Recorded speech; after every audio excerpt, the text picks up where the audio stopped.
பிச்சைக்கார பசங்கயா, நான் 2 பேரு தான் இன்வைட் பண்ணேன். ஒரு கூட்டமே வந்துச்சு. வெக்கம் மானம் இல்லாம பரதேசி.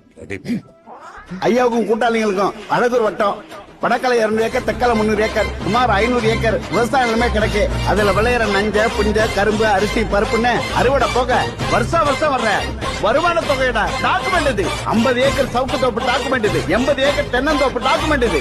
ஐயாவுக்கு உள்ளூர்ல வீடு, பூர்வீக வீடு, 200 பேர் வேலை பார்க்கிற ரைஸ் மில், அதோட சேர்த்து 300 பேர் வேலை பார்க்கிற புஷ்பம், அதுல வர ஒட்டுமொத்த வருமானத்தோட டாக்குமெண்ட் இது.